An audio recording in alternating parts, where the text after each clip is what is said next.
Hello everybody, this is Toni Turner and welcome to the market now as of about 2 p.m. Eastern on Friday, June 28th.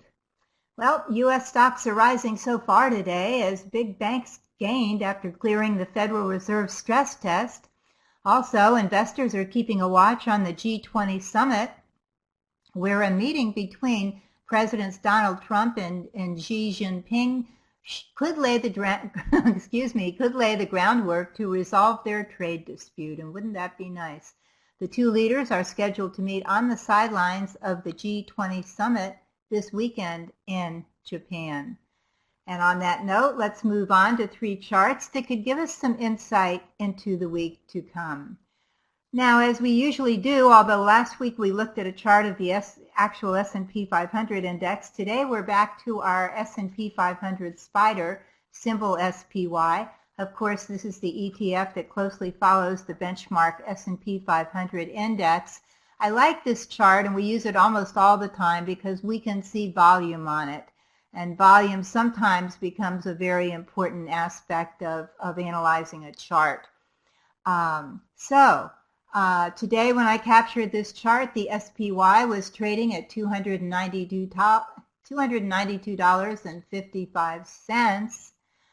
That's not far from its new all-time high that it just set on June 20th at $295.86. Pretty good. Of course, that was almost up to 229.60 on the S&P 500. Now that took out the prior all-time closing high that the SPY set on April 30th of $294.02, and that came out to about 29.45 on the SPX itself.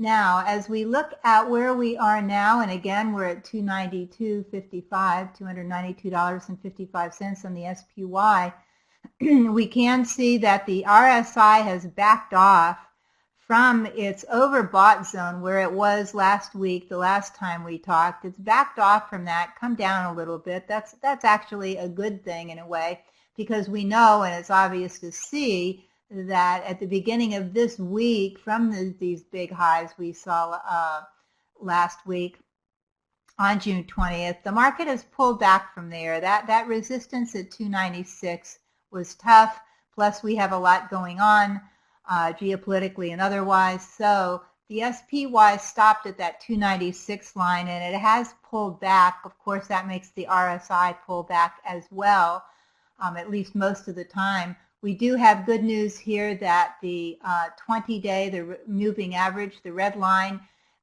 is up crossing over the 50-day, the green line, which is coming in at 287. So that's a nice thing. That's a nice thing.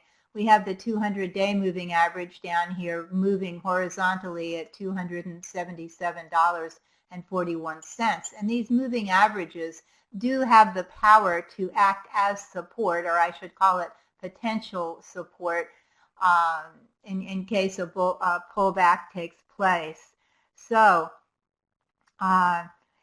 if President Trump and President Xi make headway on the trade talks this weekend, then on Monday the SPY could climb higher, and of course that will take a lot of stocks with it.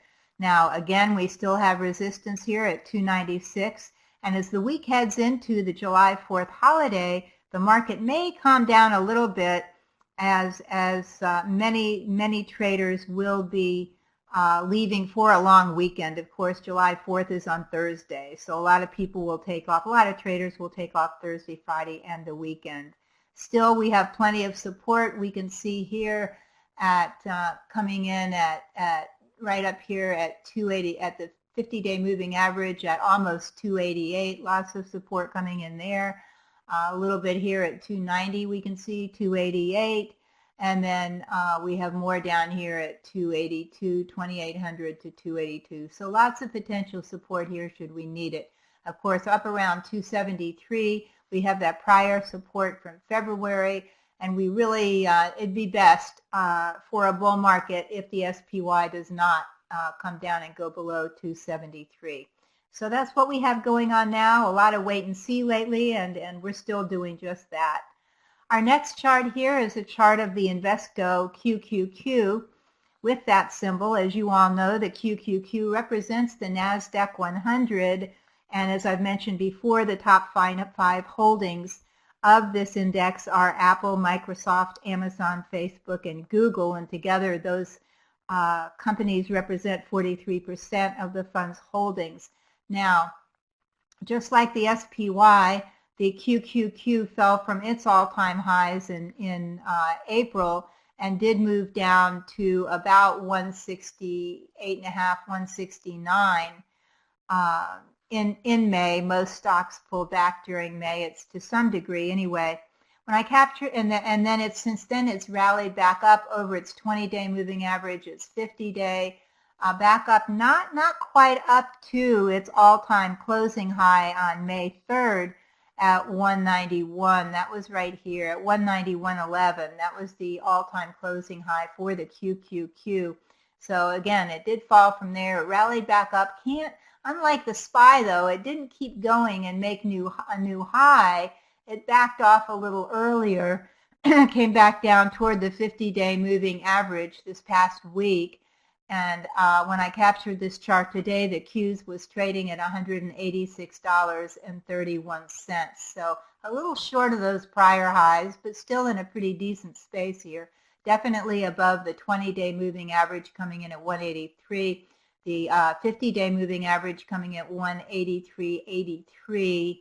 So we got support there at that 180, call it 184, 183, all the way down here,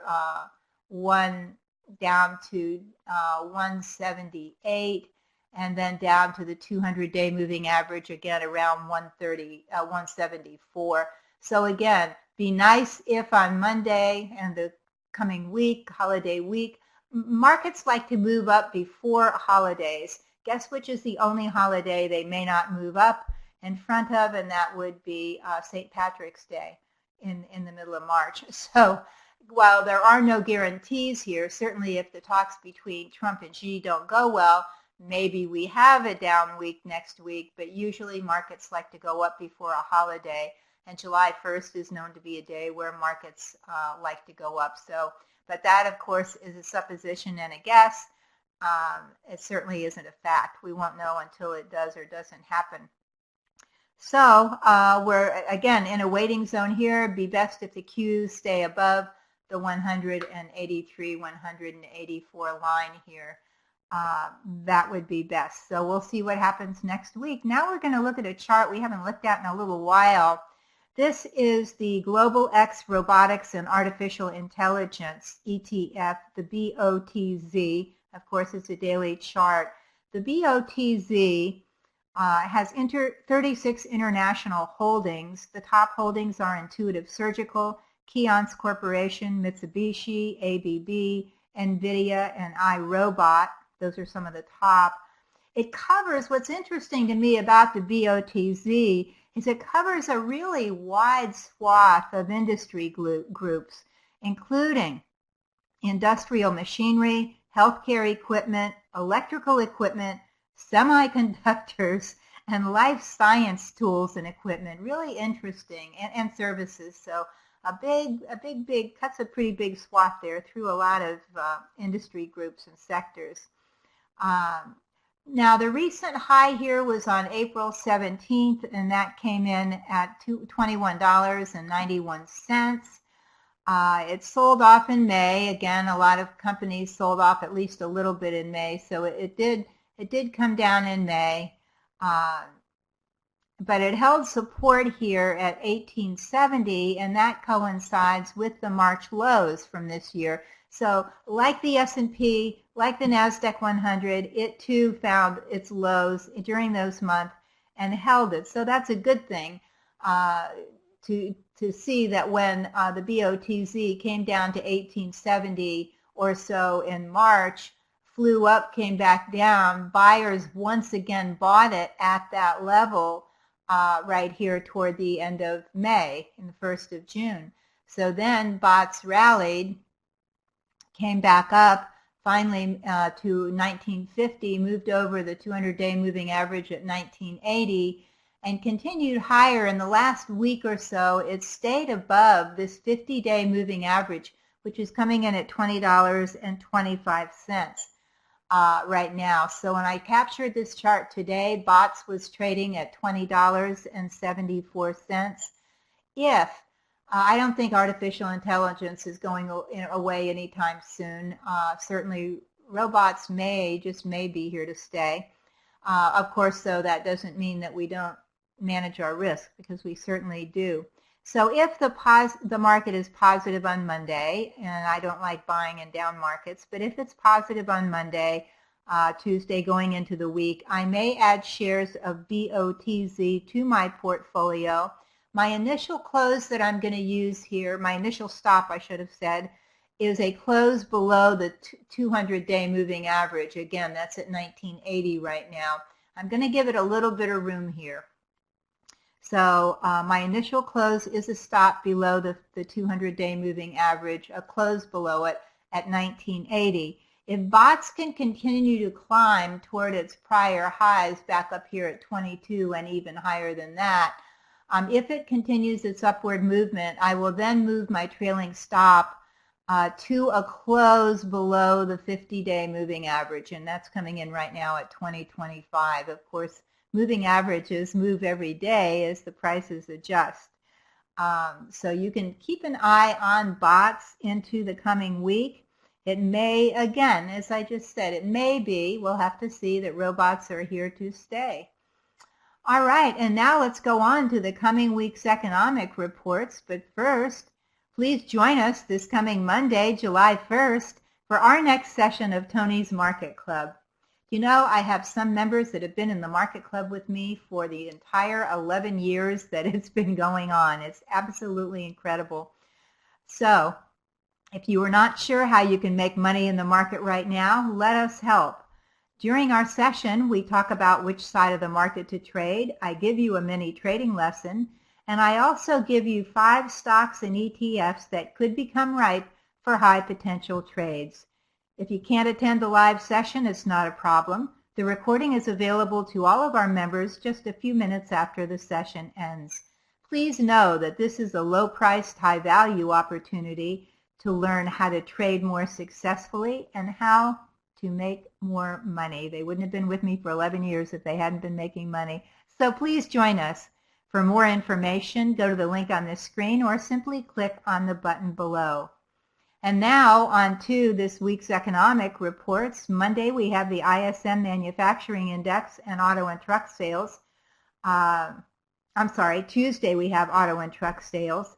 Wednesday we have the ADP employment change, jobless claims, because Thursday the market is closed, so we can't have jobless claims on Thursday like we always do.